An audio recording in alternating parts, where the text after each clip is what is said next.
It's just going on YouTube, so just, And I forget, does everybody have to introduce themselves or can I just introduce everybody?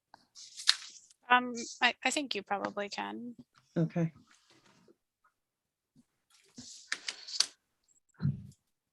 Where's the Robbie? He's He's here somewhere. I can't see. he's here. Oh, there you are. Okay. I'm ready when you're ready. Okay.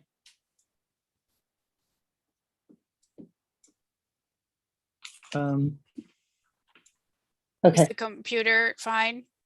The computer, yeah, it's Okay. good. I just don't have a camera for Robbie, but that's okay. I don't. Robbie, can you hear us? Yes, I can. Okay. Okay. Is your camera working or no? I guess not. I can't see myself, so that's why We I was can't see- asking if you saw me. Yeah, I did. When you asked, you were showing up at all. Now at least your name is there and Right, a but place on I the don't screen. know if everyone else can see him, so let's just, There we go. did you, okay. Oh, hey. There you are. Okay. That's him. Okay. All right. So that's everybody. Yes. Okay. Good evening, everybody. Welcome to the January meeting of the Zoning Board of Review. I'm Kate Atwater Butcher. I am the chairwoman. We have our solicitor, Bill Landry, and our land use administrator, Jen Brady. And I'm going to introduce the rest of the board just because with Zoom, it's difficult for them to introduce themselves. We have Stephen Filippi, Robert Lamoureux, Susan Bush, Allison Warfel, Judith Cernak, and Robert Closter. We have a pretty light agenda. We have, if anybody's in the waiting room for our hearing for the Trahaneses, that will be continued. Otherwise, we have one application and two decisions. So the first application of the evening is for Joyce and Richard Eld. Jen, I can't accept it. So does Bob need to take over? Yes. Okay, I'm recused from this application. I'm just going to turn your camera off. Okay.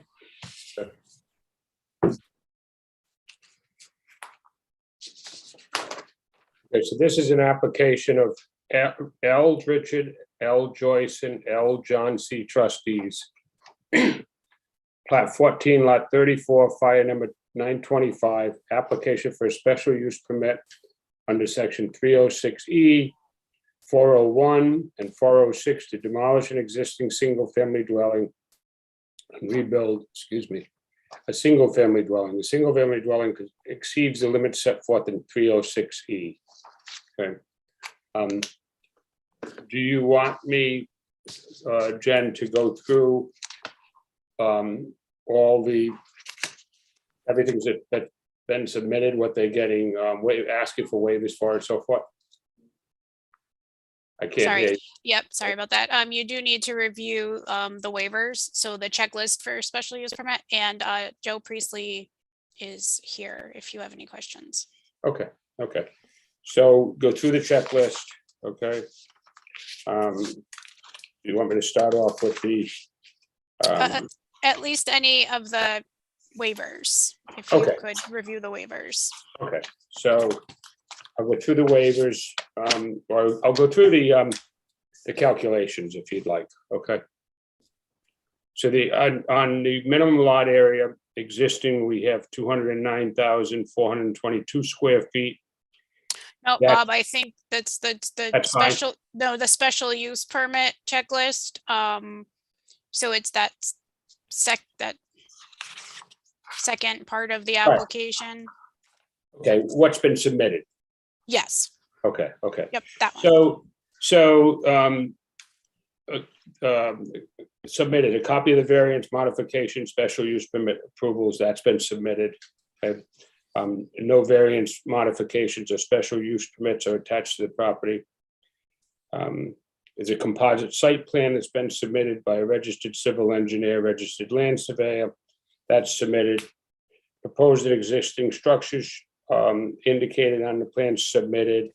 Spatial requirements, including street lot lines, setback lines, building heights, and roof profiles submitted.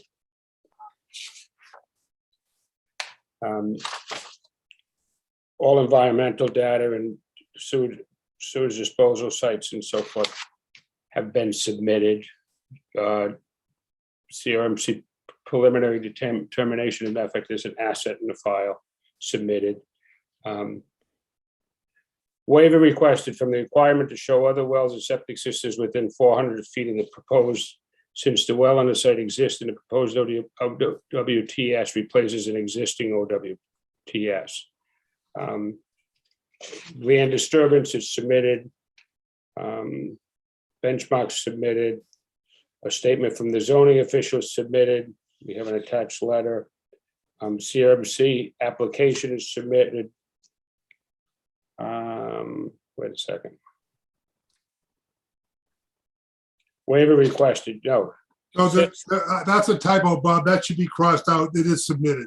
Okay, I couldn't understand that. Okay. Utility and disposal plans submitted. Architectural plans submitted. Aerial photos submitted. Economic impact report. That there's a waiver requested because it's a single family dwelling unit.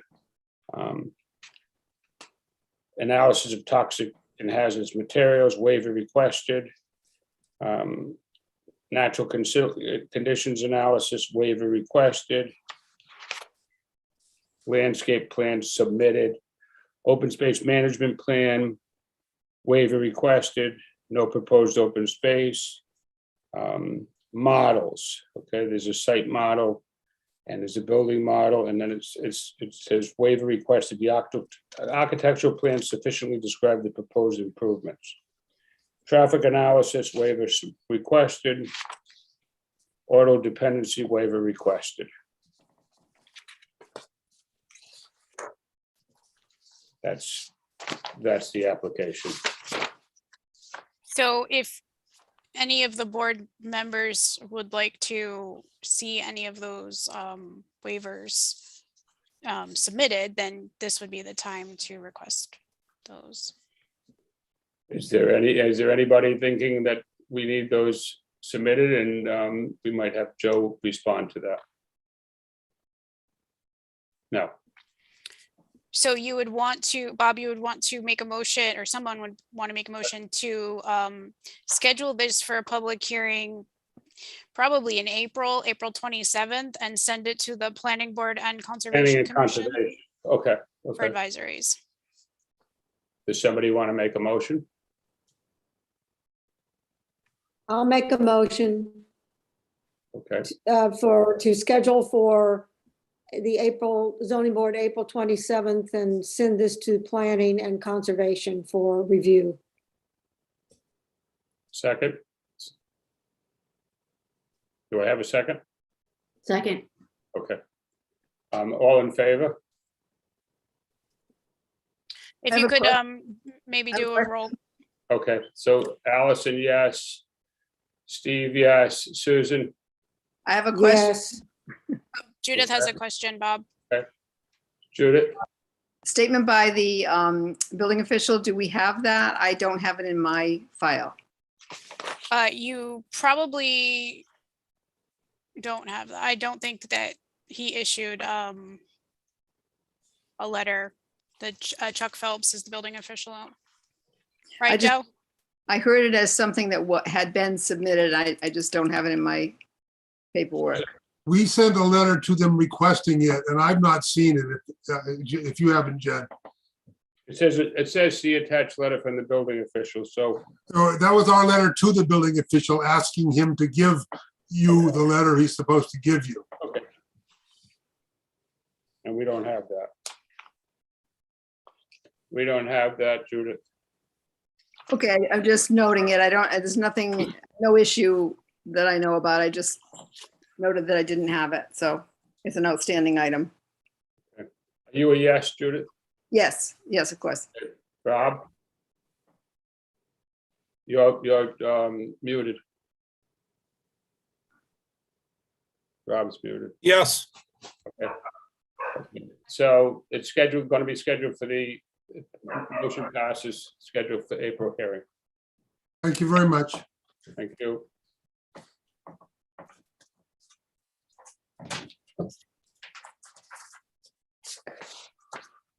Okay, I'm just waiting for Kate to turn on her camera. Okay, hi.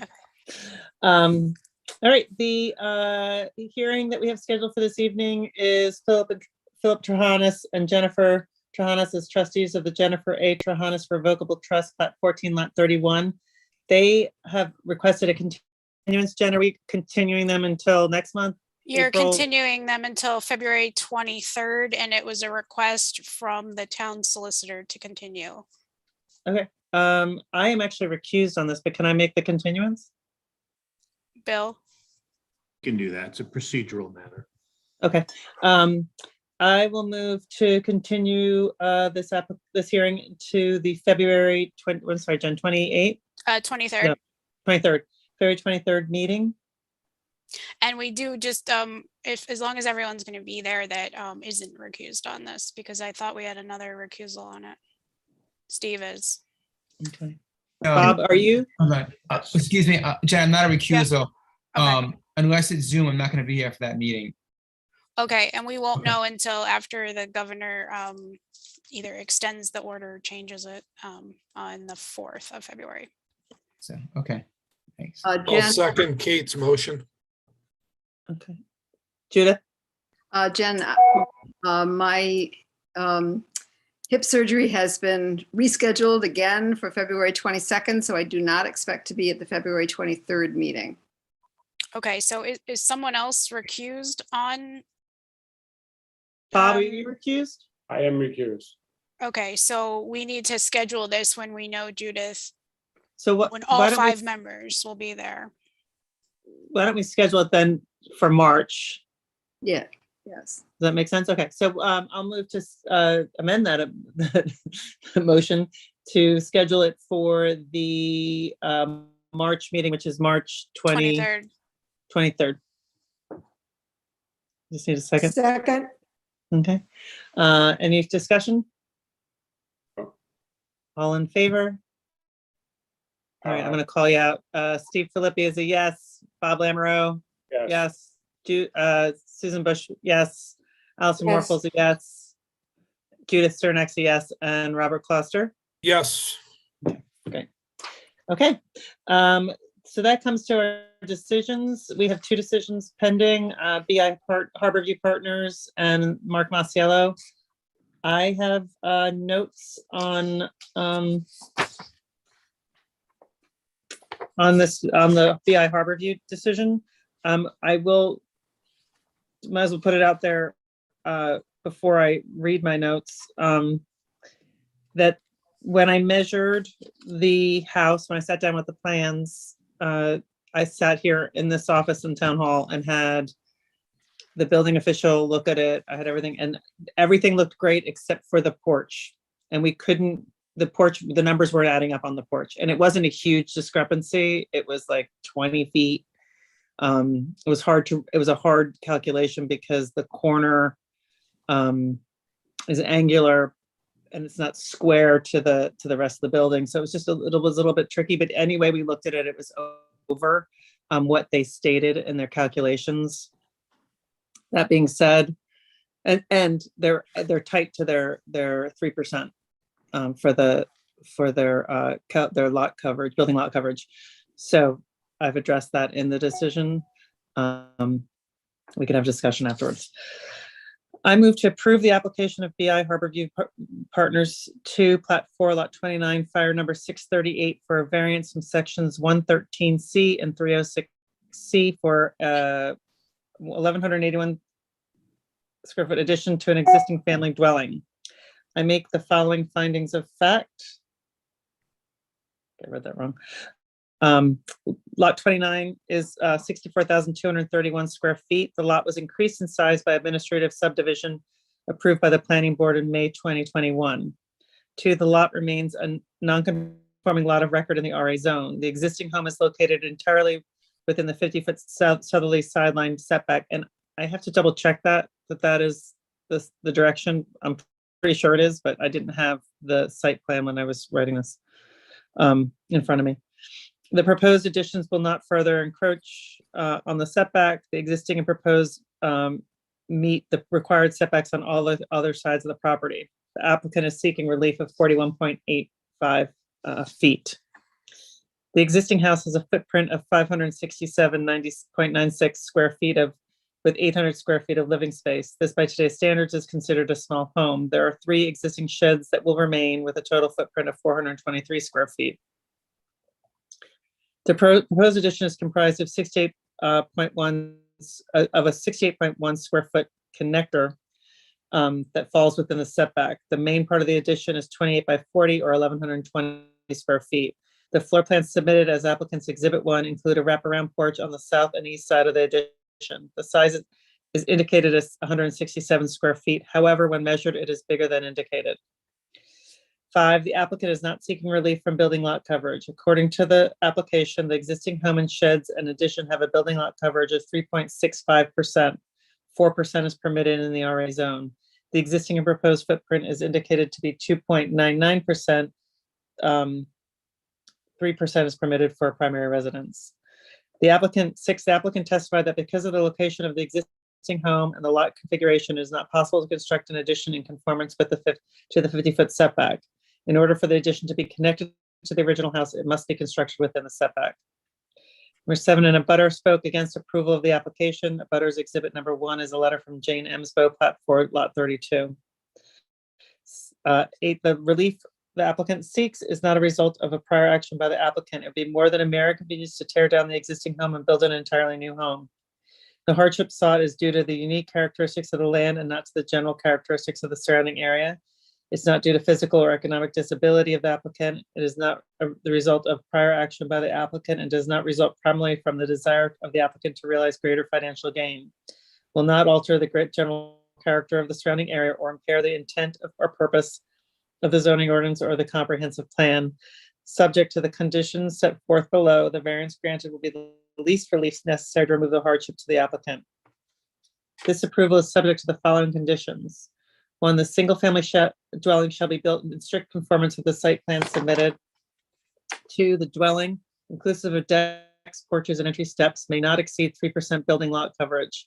The current floor plan submitted must be reduced to meet the 3% building lot coverage. And 3, a substantial part of the rationale for granting this variance is the preservation of the existing structure. If that structure cannot be maintained, then the applicant is required to return to the zoning board. Need a second? Second. Second. Okay. Any discussion on this? Just the dimension in which the house is in the setback, I think is westerly. I just looked at the site. Is it plan. westerly? Yeah, it's just Jen. I had a question mark on that, and So we'll just put westerly in paragraph 2 instead of southern. okay. Yeah, I just was I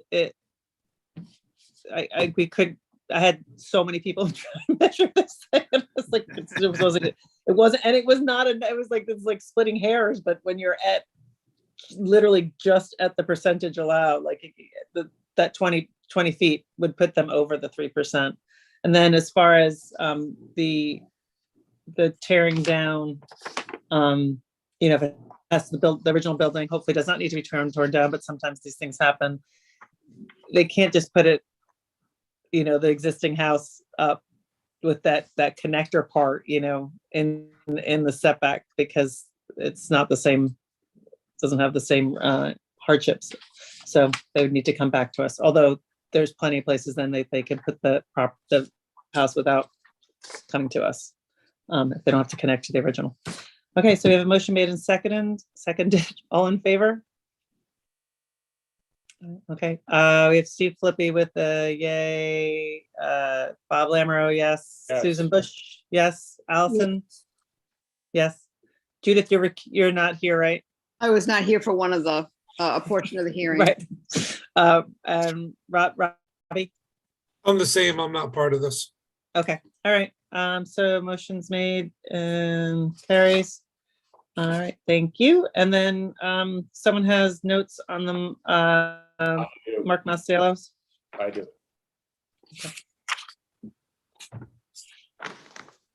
Go for it. Okay.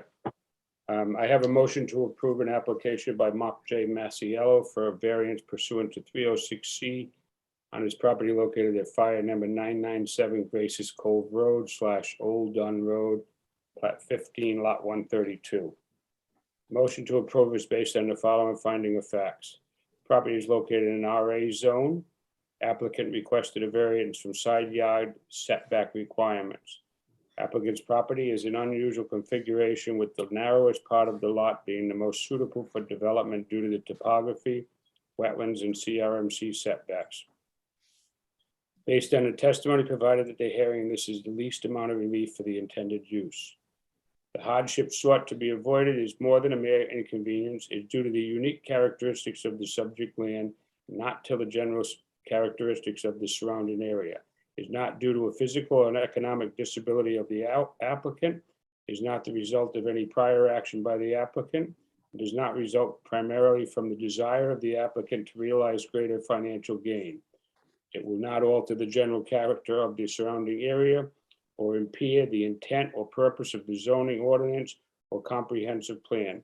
Subject to the conditions set forth below, the variance granted will be the least relief necessary to remove the hardship to the applicant.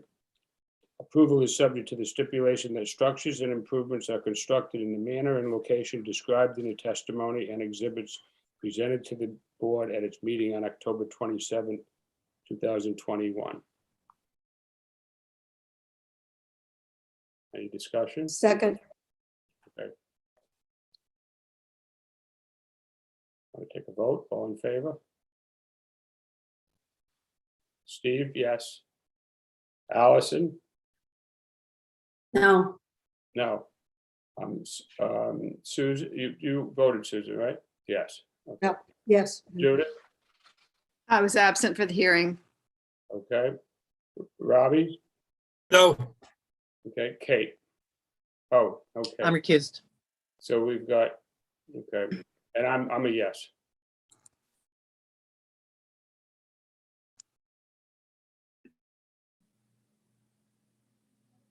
Does that carry?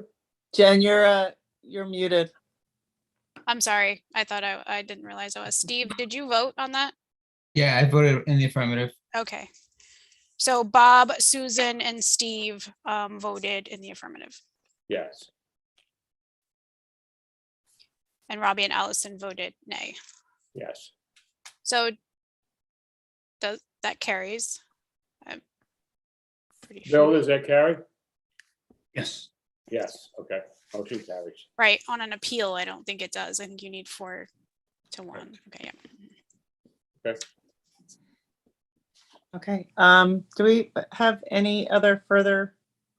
I think you have to do the minutes. You have October 27th minutes. There, Okay. someone has their hand up, but I don't. Joe Priestley. Hold on. Sorry, Joe. I'm trying to. Oh,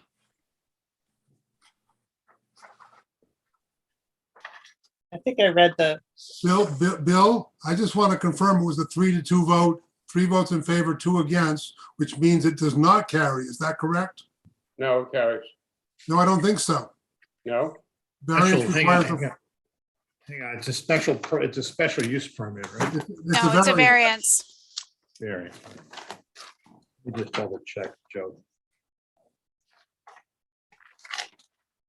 Building appeals will pass on a majority. Variances and special use permits require supermajorities of 4 to 1.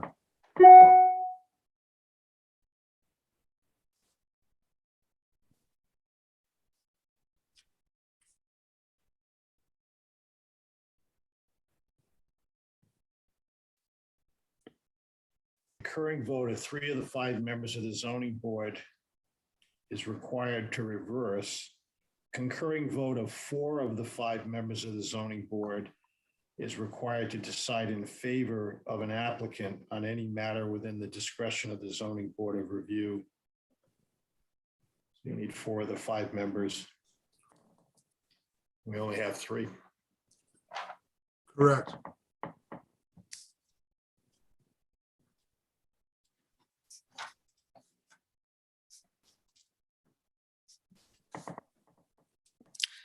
Out of curiosity, what options does the applicant have? Can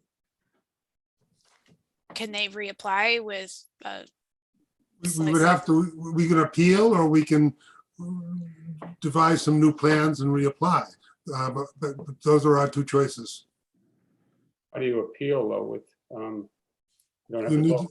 you'll need to write a decision denying the application and we'll have to, and then we'd have to appeal it. You'd have to, I mean, somebody would have to make some fact findings to deny the application in order for it to be not easily reversed on appeal. So, you know, I think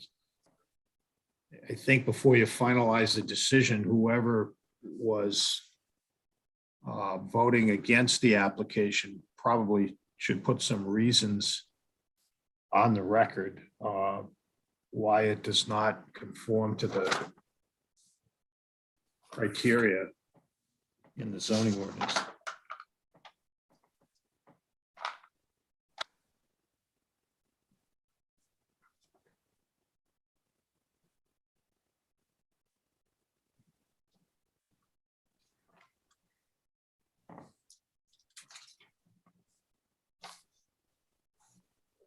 Well, if nobody wants to do that, they're not.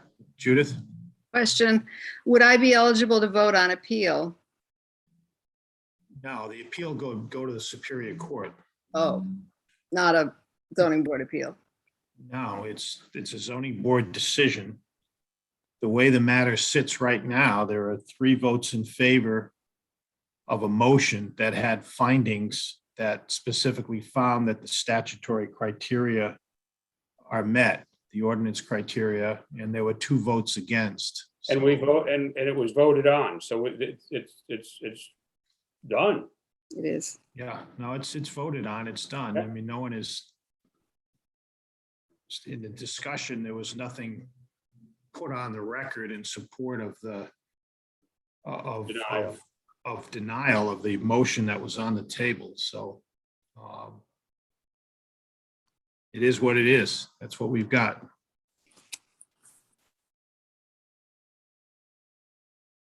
Can they come back, Bill, or is it with The prejudice? only way they could come back, they've got to sit out, I think it's a year. They can't, unless they come back with with a different application that's got some kind of material modification.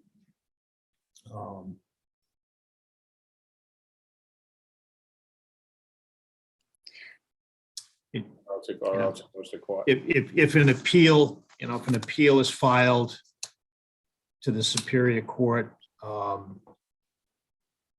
town can determine how it wants to defend that appeal. But I'm not sure there's much more for the board to do. You're not required to be in agreement on all of these.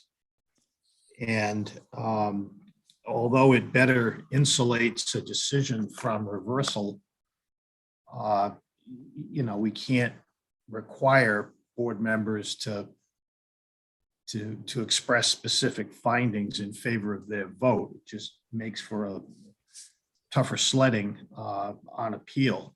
But that's the action of the board.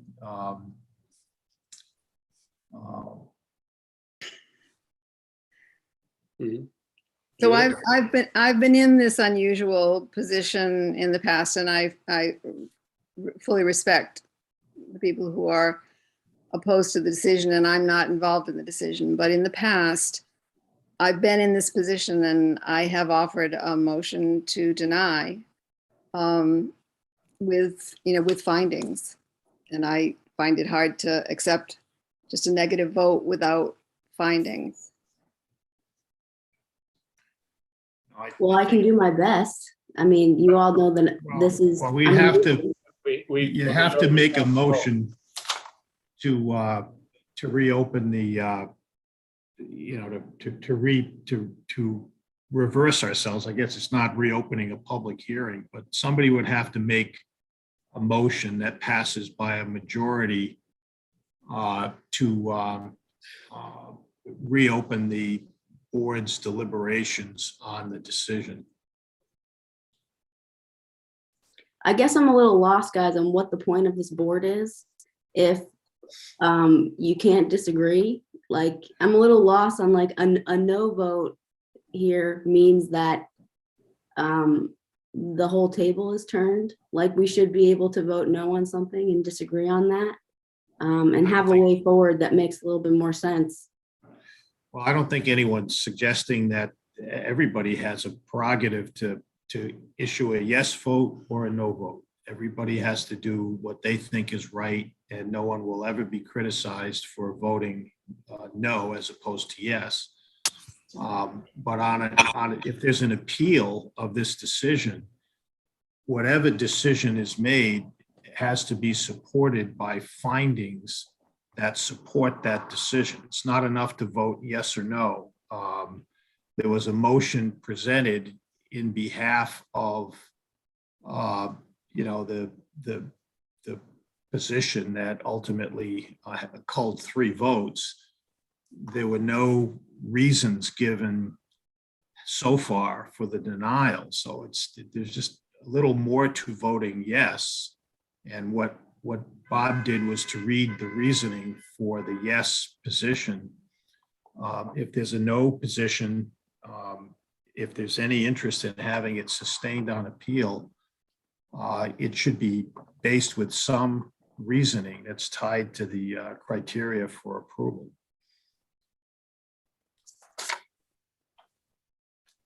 Or some reasons or fact finding. Again, you're not required to do that. I'm just telling you the decision that's been made and the no votes that have been cast are not supported by any fact finding on the state of this record.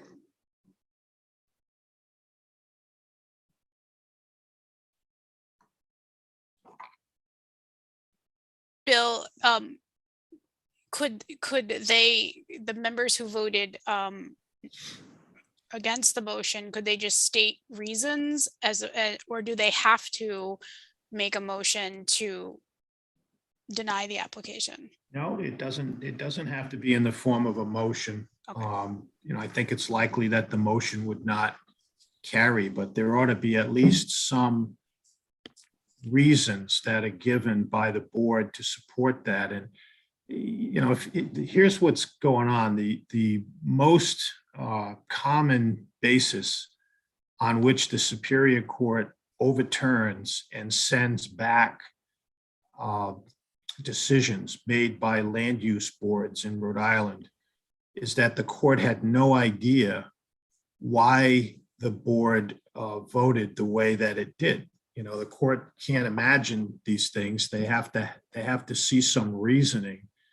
The judges don't have the ability to make decisions that say the plaintiff wins or the defendant wins without any findings or reasons that are given for their decisions. And so they will routinely, on a case like this where if there's nothing on the record suggesting any reasoning for what turned out to be a denial of the application, they'll probably just remand it to the board. It could take many months for that to happen, but that is in all likelihood what will occur if there are no reasons that are put on the record.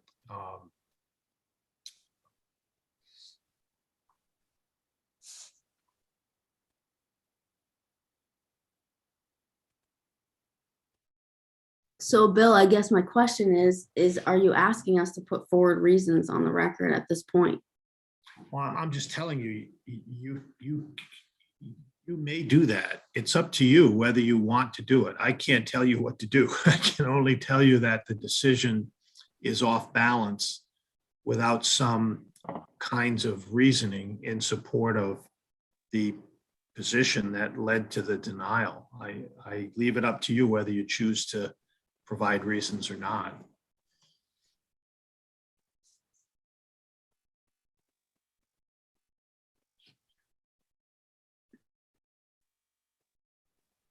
And by the way, there were two no votes, so we're not picking on anybody here. I'm just pointing out a legal quandary that is not that uncommon. So don't feel bad. It happens all the time that there are 3-2 votes to approve and something doesn't fly. So there's nothing wrong with that. It's just that it's not good practice for decisions to come out of a zoning board without any reasoning given for the result that ultimately emerged from the board.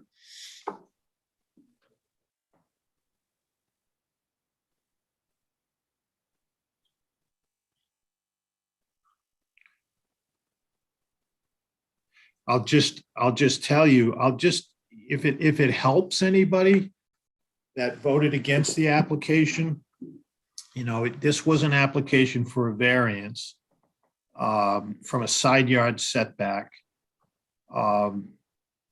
The motion that was put before the board that failed had a finding that the property is an unusable configuration, with the narrowest part of the lot being the most suitable for development due to the topography, wetlands, and CRMC setbacks. And there was a finding that because of that unusual topography and geometry of the lot, that the criteria for a variance were satisfied. And those criteria were listed in the decision. And one was that the hardship sought to be avoided is more than a mere inconvenience, is due to the unique characteristics of the subject land and not to the general characteristics of the surrounding area, is not due to a physical or economic disability of the applicant, is not the result of any prior action by the applicant, and does not result primarily from the desire of the applicant to realize greater financial gain. And also that the proposed development will not alter the general character of the surrounding area or impair the intent or purpose of the zoning ordinance or the comprehensive plan. And also there was a finding that the variance was the least relief necessary to remove the hardship to the applicant. Those are the things that an applicant has to demonstrate in order to qualify for a variance. So if there is a desire by anyone who voted against the application to set forth reasons, those reasons should have something to do with one of those criteria for the variance.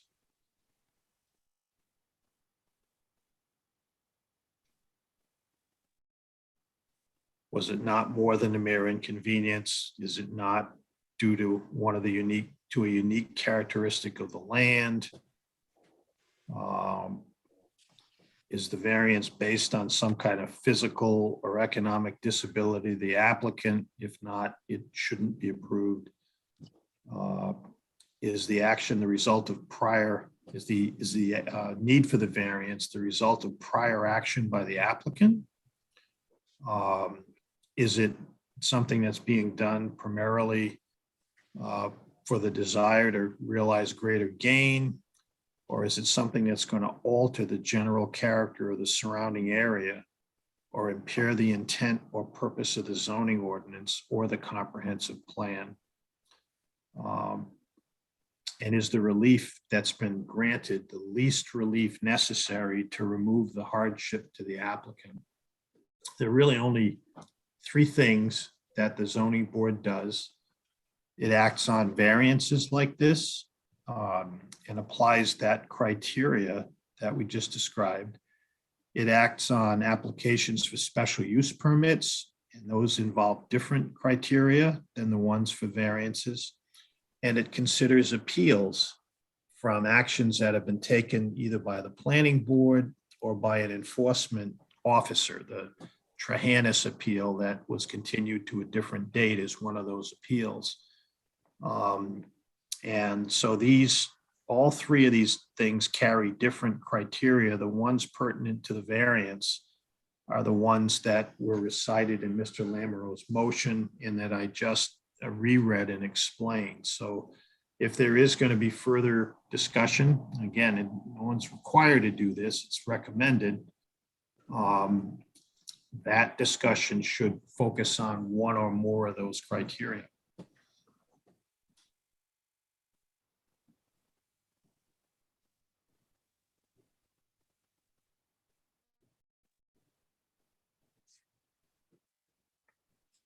Well, my decision was mostly based on that I did believe the project would affect the surrounding area.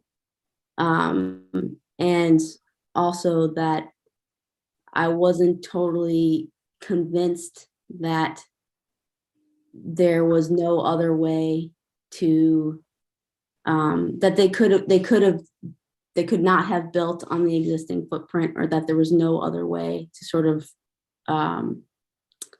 work with the topography of the land.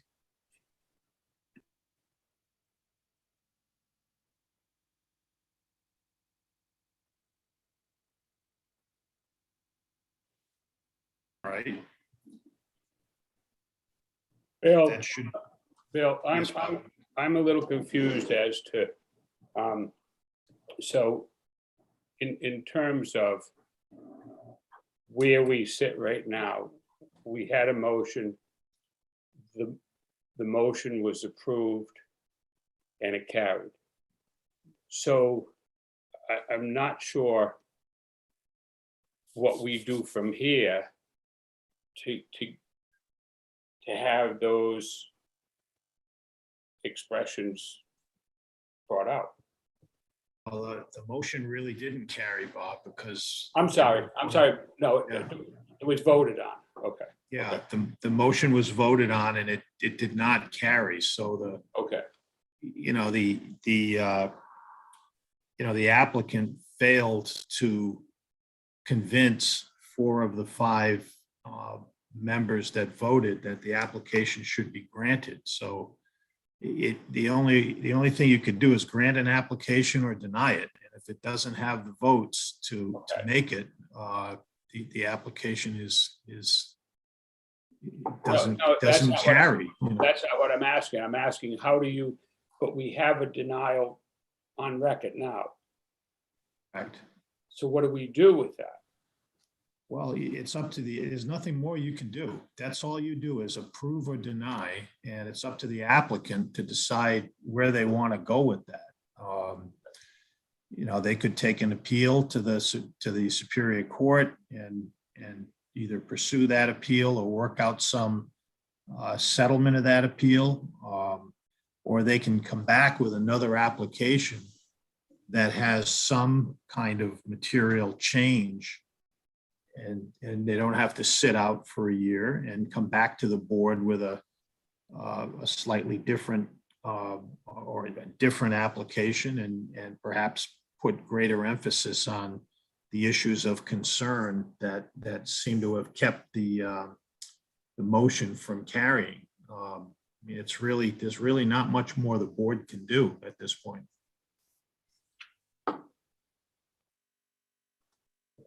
That's basically what I'm saying. The motion failed and that there was a vote.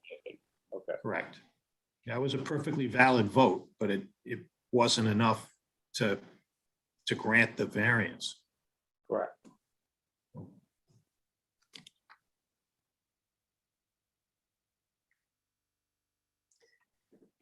Can I say something?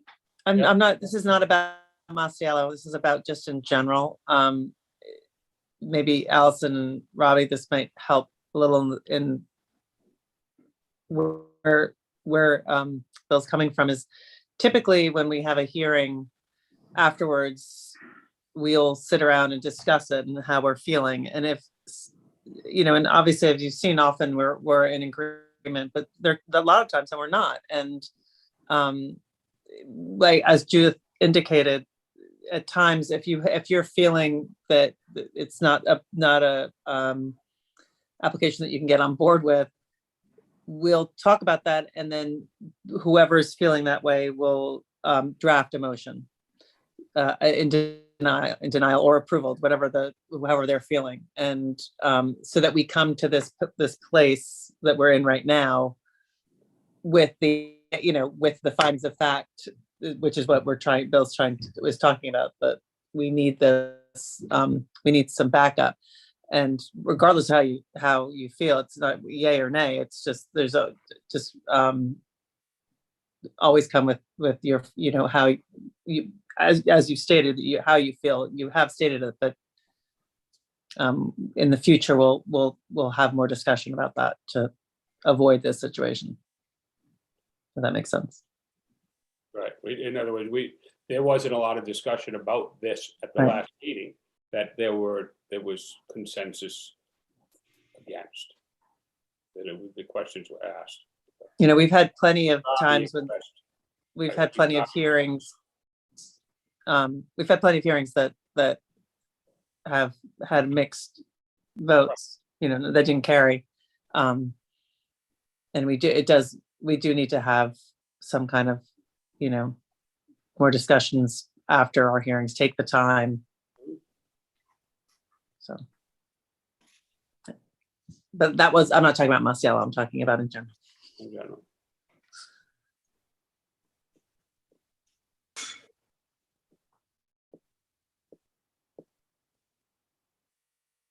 Okay.